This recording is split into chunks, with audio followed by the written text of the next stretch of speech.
안녕하세요. 중앙이비인후과 박지율 원장입니다. 이번 영상에서는 양압기, 구강내 장치, 수술 치료의 장단점을 솔직하게 알려드리고, 마지막에는 환자분들이 가장 궁금해하는 그럼 저는 어떤 치료가 맞나요? 이 질문에 대한 치료 선택 가이드까지 정리해 드리겠습니다. 치료는 증상 단계로부터 구분합니다. 치료는 모든 사람에게 똑같이 가는 게 아니라 현재의 무호흡의 정도에 따라 달라집니다. 경증, 중등도, 중증. 이게 치료 방향을 정하는 첫 단계입니다. 먼저 양압기는 가장 효과적이고 재현성이 높은 치료 방법입니다. 양압기는 공기를 넣어 기도를 직접 열어주는 방식입니다. 가장 효과가 확실합니다. 장점으로는 무호흡을 거의 100% 차단하고 깊은 잠을 회복시킬 수 있습니다. 또한 낮 졸림 감소, 혈압, 심장 보호, 아침 두통 감소의 효과가 있습니다.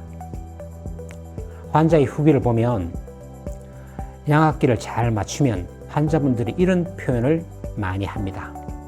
원장님, 진짜 신세계예요. 어릴 때 이후 이렇게 푹 잔 적이 없어요. 한 번도 안 깨고 잤어요.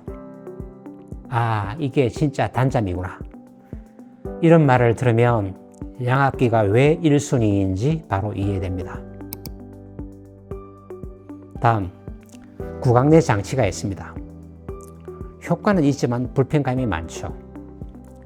턱을 앞으로 조금 내밀어 기도 공간을 넓히는 장치입니다. 경증이나 일부 중등도에서 도움은 됩니다.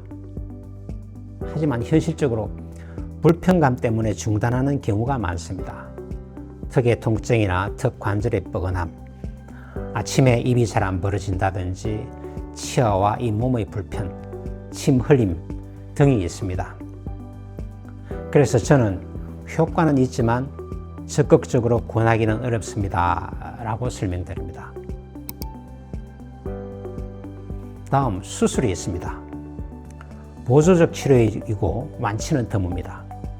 편도가 크거나 코막힘이 심한 경우 수술이 도움이 되는 경우가 있습니다. 하지만 중요한 점은요, 수술만으로 완전히 해결되는 경우는 드물고 재발도 많습니다.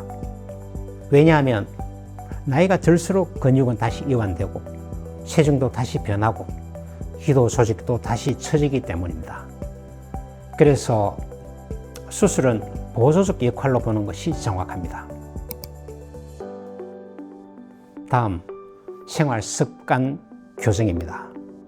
이것은 모든 치료의 기본이죠. 체중을 관리하고 술을 줄이고 옆으로 자고 규칙적 수면을 취하고 비염이나 코막힘이 있으면 치료해야 되겠습니다. 특히 술은 기도 근육을 크게 떨어뜨립니다. 코골이, 무호흡을 바로 악화시키기 때문에 가능하면 줄이는 것이 좋습니다. 그럼 어떤 치료가 가장 맞을까요?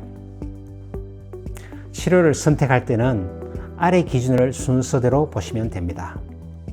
먼저 경증입니다. 경증은 생활습관 교정과 코치료 중심입니다.